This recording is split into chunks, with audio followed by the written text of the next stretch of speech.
Continue आहे ना, आवरावरच चालू आहे. आणि घरामध्ये ना 2-3 दिवस असा पसारा झालेला होता ना, माझं लक्षच कशात लागत नव्हतं. हॅलो, नमस्कार, मी सुप्रिया. नवीन एका ब्लॉगमध्ये आपलं मनापासून स्वागत करते. तुम्हाला आजचा दिवस सुखाचा, आनंदी आणि आरोग्यदायी जाऊ. तुम्ही जी काही स्वप्न पाहिली असतील ती सगळी स्वप्न तुमची पूर्ण होत. त्याचबरोबर शुभ संध्याकाळ सर्वांना. संध्याकाळची वेळ आहे आणि घड्याळामध्ये तुम्ही पाहत असाल 4 वाजलेले आहेत संध्याकाळचे. तर थोड्या वेळ ना मी झोपले होते, म्हणजे अगदीच 5-10 मिनटं म्हटलं झोपावं, पडावं जरा.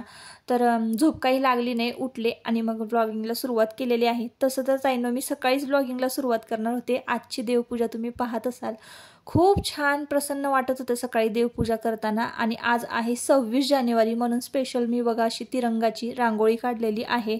आणि एक लेव्हेंडर कलरचं फूल होतं माझं, तर ते अशोक चक्र असतं बघा मध्ये, तर तसं मी ते ठेवलेलं आहे. त्यामुळं ते इतकं छान दिसत होतं ना. आजची देवपूजा खरंच खूप छान झाली होती, पण सकाळी खूप गडबड झाली, त्यामुळं मी सकाळी म्हणजे व्लॉगला सुरुवात नाही केलं. तर मी तुम्हाला आता आजूबाजूचा एरिया दाखवते. जसं की बघा, आपल्या घराला जर गॅलऱ्या असतील, तुम्ही जर फ्लॅटमध्ये राहत असाल आणि तुमचं घर जर अगदी म्हणजे रस्त्याच्या कडेला असेल, तर बघा धुळीचा त्रास हा सगळ्यांना होतो आणि भरपूर होतो. अक्षरशः आपण जे लावलेले झाडं झुडपं आहेत त्यांवर सुद्धा धूळ बसलेली असते. आणि काही काही म्हणजे अशी स्वभावाची माणसं असतात की त्यांना अजिबात धूळ चालत नाही किंवा कचरा चालत नाही. तर तसाच ताईंनो माझा स्वभाव आहे काहीसा. मला धूळ म्हटली ना की मला अजिबात आवडत नाही. आणि माझं कसं होतं, घरातलं काम केलं की बाहेरचं जे काही बाहेरचा म्हणजे घराच्या आजूबाजूचा जो एरिया आहे, म्हणजे जसं की खाली गार्डन आहे, वरच्या घरामध्ये आम्ही वर राहतो आणि खालचा जो फ्लॅट आहे तो मोकळाच आहे. म्हणजे दादांचा माल जो आहे तर तो भरपूर असतो ना कोल्ड्रिंक्सचा, तर खालच्या घरामध्ये असतो. तर मग खालचं आणि वरचं हे सगळं एकत्र आम्हाला क्लीन करावं लागतं. मग माझं तसंच होतं, तिकडचं स्वच्छ केलं की इकडचं राहतं आणि इकडचं स्वच्छ केलं की तिकडचं राहतं. तर तसंच होतं माझं. घरामध्ये स्वच्छता केली की बाहेरचा जो एरिया आहे तो मळून जातो, म्हणजे मळकट होतो. आणि बाहेर स्वच्छता केली की घरातलं मळून जातं. तर असंच होतं माझ्याबरोबर ताईंनो. पण असो, जिथं हात फिरल तिथं लक्ष्मी फिरल, एवढं लक्षात ठेवायचं आणि काम करत जायचं. तर म्हणजे मुळातच मला आवडत नाही अजिबात धूळ आणि घाण. त्याच्यामुळं ना मी हे सतत माझं हे असं काही ना काहीतरी उद्योग चालू असतात आणि तुम्ही व्लॉगमध्ये पाहत असाल. तर बरेच दिवस झाले ना आपला व्लॉग अपलोड झालेले नव्हते, म्हणजे 4 ते 5 दिवस झाले मी व्लॉगिंग म्हणजे अपलोडच केलेलं नाही आहे ताईंनो. तर त्यामुळं, आणि कारण तर तुम्हाला सांगितलं होतं, तशी पोस्ट केलेली होती. आज बरोबर 5 दिवस झालेले आहेत आणि 6व्या दिवशी म्हटलं चला आता व्लॉग अपलोड करूयात. तर क्लिनिंग करते आहे मी. तसं बघायला गेलं तर सांगावं किंवा सांगण्यासारख्या अशा टिप्स माझ्याकडे काहीच नाही आहे ताईंनो. साधा सिंपल आजचा व्लॉग आहे.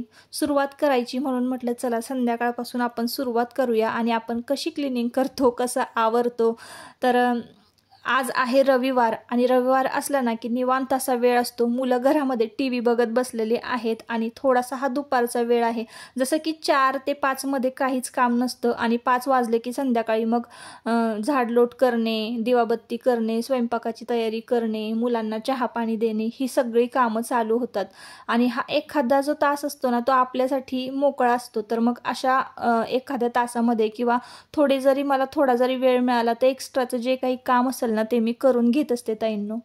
तर तुम्हाला असे व्लॉग बघायला खूप आवडतात, त्याच्यामुळे मी हा व्लॉग तुमच्याबरोबर शेअर करते. तर बघितलं तुम्ही आजूबाजूला भरपूर अशी धूळ झाली होती. आणि ब्रश आहे माझ्याकडे एक, तर त्या ब्रशने ना मी जी गॅलरीची भिंत आहे ना ती घासून काढते. म्हणजे जसं की बारीक खाचखळग्यांमध्ये पण धूळ बसलेली असते, मग पाणी टाकून घेतलं की ती भिंत जी आहे ना ती भिजते आणि भिजली की आपण ब्रशने घासली की अगदी चकचकीत स्वच्छ निघते. मग जसं की आता बघा आम्ही चहा प्यायला गॅलरीमध्ये बसतो आणि आमची उठबस सारखी गॅलरीमध्ये होत असते. तर मग जितकं स्वच्छ असेल ना तितकं मनाला प्रसन्न वाटतं, तितकंच आपलं वातावरण घरातलं पॉझिटिव्ह राहतं, अगदी सकारात्मक वाटतं. दिवाबत्ती केली की छान वाटतं, प्रसन्न वाटतं. ह्यासाठीच मी ही सगळी स्वच्छता करत असते आणि मुळात मला सुद्धा स्वच्छता आवडते आणि माझ्या मुलांना सुद्धा आवडते. तर त्यामुळं, आणि बरेच दिवस झालं बघा ताईंनो झाडांना पाणी घातलं नव्हतं. तर माझं घरामध्ये काही ना काहीतरी काम चालू होतं आणि जसं की मी तुम्हाला सांगितलं की आपलं जे गुगल ॲडिसन अकाउंटचं आयडेंटिटी व्हेरिफिकेशन आहे ना, ते फेल होत होतं, त्याचं कामच पटकन होत नव्हतं. आणि ताईंनो, असं जर काही म्हणजे प्रॉब्लेम जर असेल आणि आपल्याला जर मदत हवी असेल ना, तर पटकन मदत मिळणं खरंच खूप अवघड आहे. मी कितीतरी यूट्यूबरशी कॉन्टॅक्ट केलेले आहेत की प्लीज मला हेल्प करा, मदत करा. कारण आता प्रत्येकाचा नंबर घ्यायचा, प्रत्येकाशी कॉन्टॅक्ट करायचं, बोलायचं, तर यामध्ये सगळा वेळ निघून जायचा. आणि दोन्ही टायमाचं घरामध्ये जेवण पण आहे, इतर कामं पण आहेत. तर ह्या सगळ्यांमध्ये ना 4 ते 5 दिवस माझं हेच चालू होतं ताईंनो. आणि कोणाकडनं मदत मिळते का, हेच माझं सतत माझी अशी धडपड चालू होती. तर फायनली एका यूट्यूबरबरोबर कॉन्टॅक्ट झाला माझा आणि त्यांनी आपलं जे आयडेंटिटी व्हेरिफिकेशनचं काम आहे ना, ते करून दिलेलं आहे. आणि खरंच मला आत्ता कुठंतरी बरं वाटतंय. कारण आपण एवढी मेहनत करायची, अगदी धडपड करायची, जीवाचा आटापिटा करायचा आणि सुरुवात करायची कामाला, आणि त्यातून जर आपल्याला काहीच नाही मिळालं तर मग त्याचा काही उपयोग नाही. मग थोडंसं डिमोटिवेट झाल्यासारखं झालं होतं मला. पण तुमच्या कमेंट वाचल्या ना की परत असं वाटायचं की नाही, कोणाला ना कोणाला तरी आपले ब्लॉग आवडता आहेत आणि आपण ब्लॉग नेहमी शूट करायला. कारण 1-2 जणांच्या कमेंट आल्या, ताई तुम्ही ब्लॉग अपलोड करा, आम्हाला करमत नाही तुमचे व्हिडिओ बघितल्याशिवाय. ती एक कमेंट मला खूप भारी वाटली आणि खूप पॉझिटिव्ह वाटलं मला. आणि म्हणजे असे ब्लॉग वगैरे शूट करायला थोडीशी एनर्जीसुद्धा येते. तर काय होतं ताईंनो, झाडं झुडपं ना एका गॅलरीमध्ये लावलेली आहे. तर ती गॅलरी मी स्वच्छ केली ना, तर ती किचनची गॅलरी आहे, ती गॅलरी मी मोकळी ठेवलेली आहे. तिथं झाडं वगैरे नाही लावली, कारण कपडे वगैरे किंवा धान्य असं वाळत घालायला लागतं आणि तिकडं ऊन येतं. जेव्हा सूर्य मावळतीला जातो ना, तेव्हा त्या बाजूनी तिथून ऊन येतं आणि तिकडचं ऊन किचनमध्ये, बेडरूमच्या गॅलरीमध्ये येतं. आणि किचनमध्ये तर सूर्यकिरण आलेच पाहिजे, अशा हिशोबानेच तुम्ही तर खरं तर घराचं प्लॅनिंग करा. खूप चांगलं असतं ते वास्तुशास्त्राप्रमाणे. आणि म्हणजे सूर्यकिरण घरामध्ये आलेच पाहिजे आपल्या घरात, गॅलरीमध्ये, बेडरूममध्ये. जेव्हा सूर्य उगवतो पूर्व दिशेने तेव्हा बेडरूममध्ये ऊन पडतं आणि मावळतीला जातो तेव्हा किचनमध्ये, हॉलमध्ये ऊन पडतं. म्हणजे सगळ्या बाजूनी घरामध्ये जेवढ्या काही रूमा आहेत ना, तेवढ्या रूमांमध्ये सूर्यकिरण जे आहेत ते पसरलेले असतात. तुम्ही पाहत असाल झाडांना छान, अगदी छान पाण्यामध्ये चोंबळून अशी आंघोळ घातलेली आहे. तर चोंबळून म्हणजे अगदी पाणी गळेपर्यंत अगदी चोपून चापून म्हणतो ना आपण, अशी आंघोळ घातलेली आहे. तर मला अशी झाडांना आंघोळ घालायला खूप आवडते, कारण पानांवर पण धूळ बसलेली असते ना. तर मला पानांवर सुद्धा धूळ म्हणजे बसलेली बघायला आवडत नाही. तर इतकी छान अशी मी झाडांना आंघोळ घातली की ते पण छान हिरवेगार होतात आणि चमकायला लागतात. तर सूर्यकिरण बघा इथून असे येतात आणि पसरतात गॅलरीमध्ये. तर आजचा ब्लॉग ना खूप साधा सिंपल आहे आणि घराच्या आजूबाजूची जी काही क्लिनिंग आहे तेच मी तुमच्याबरोबर शेअर केलं. इथून पुढं आपले ब्लॉग छान वेगवेगळ्या विषयांवर आणि कंटिन्यू येतील, अजिबात गॅप राहणार नाही.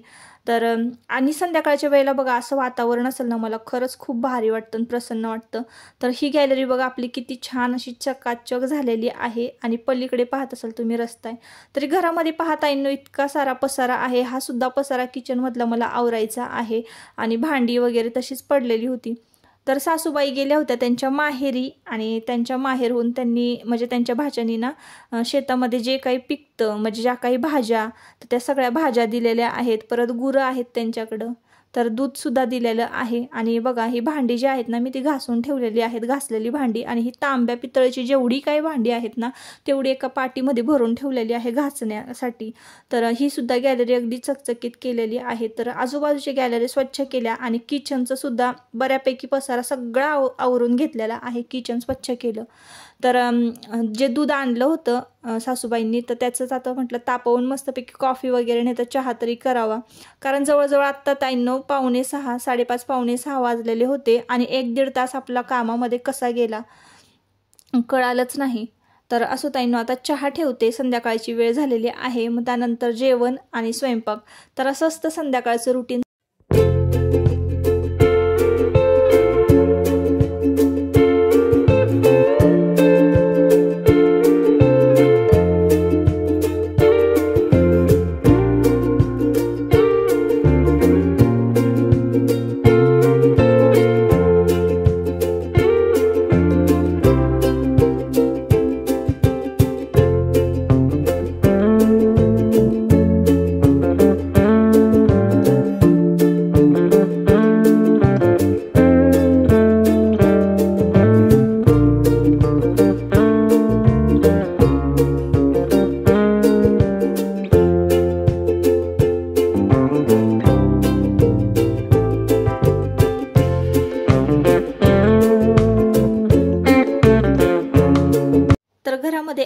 बाबा आणि आयुषच फक्त दुधाचा चहा पितो. संध्याकाळ झाली ना, स्कूलमधून आला की आयुष तालमीत जातो आणि तालमीतून आला की त्याला खूप भूक लागते. म्हणून इथं संध्याकाळचं जे जेवण आहे ते जरा मी लवकर करायचं ठरवलेलं आहे. तर 8-8:30 वाजता जेवण जे आहे ते तयार झालेलं होतं, पण उशीर होतं जेवायला नेहमीच. आत्ता वाजलेले आहेत 9:15, 9:30 तरी वाजले असावेत. आज रविवार होता आणि झेंडावंदन करून आल्यानंतर 26 जानेवारी होती आज. तर झेंडावंदन करून आल्यानंतर बघा आयुषला हेअरकट करायला नेलं होतं, म्हणजे दोन्ही मुलांना नेलं होतं. दर रविवारी दोन्हीही मुलांचे केस कापावेच लागतात, इतकी वाढ आहे त्यांच्या केसांना. आणि आयुषच्या तर केसांना भयान वाढ आहे. तर त्यामुळं ना आयुष दादानं दाखवलं त्याचा हेअरकट, म्हणून देवांशला सुद्धा तुम्हाला दाखवायचा होता. तर असंच असतं लहान मुलांचं बघा, मोठा दादा जे करेल ना त्याला तेच म्हणजे बारक्याला करायचं असतं. असो, आज जेवणाला होतं मटकीची आमटी केली होती, जिलेबी होती आणि त्यानंतर पापडी, चपाती, भात असं आजचं जेवण होतं. जेवण झालं आणि कट्टा लगेच स्वच्छ करून ठेवलेला आहे. तुम्हाला कितीही कंटाळा आला ना तरी कट्टा अजिबात तुम्ही म्हणजे असं खरकाटा ठेवायचं नाही, किंवा खरकाटी भांडी जी आहेत ती रात्रीची अजिबात ठेवू नका, नाही तर मग दुसऱ्या दिवशी गडबड होते. डब्याचं जेव्हा तुम्हाला डबा करायचा असतो तर म्हणजे सगळाच दिवस जो आहे ना दुसऱ्या दिवशीचा कंटाळवाना जातो. त्यामुळे अजिबात संध्याकाळची भांडी ठेवत नाही मी, कट्टा नेहमी असाच चकाचक ठेवते. संध्याकाळपासून कंटिन्यू आहे ना आवरावरच चालू आहे. आणि घरामध्ये ना 2-3 दिवस असा पसारा झालेला होता ना, माझं लक्षच कशात लागत नव्हतं. का लागत नव्हतं ते सुद्धा मी तुम्हाला व्हिडिओमध्ये सांगितलेलं आहे की आपलं ॲडिसन अकाउंटचं काम जे आहे ना ते पेंडिंग होतं. मी बऱ्याच जणांना ना म्हणजे कॉन्टॅक्ट केला, चांगले यूट्यूबर्स जे आहेत त्यांच्याकडनं मदत मागितली. आणि तुम्हाला सुद्धा मी तशी पोस्ट केली होती की असं आपलं जे काम आहे ते राहिलेलं आहे आणि ते पूर्ण करून घ्यायचं आहे. त्यासाठी सगळी धडपड चालली होती. 4-5 दिवस तुम्हाला ब्लॉग येऊ शकले नाही, हेच कारण आहे. तर असो, आता व्हिडिओचा इथंच करूया शेवट. परत पुन्हा भेटूया नवीन एका ब्लॉगमध्ये. तोपर्यंत स्वतःची काळजी घ्या, मस्त राहा. आणि व्हिडिओ जर आवडला असेल तर नक्की आपल्या चॅनलला सबस्क्राईब करा आणि व्हिडिओला एक लाईक करा. Good night.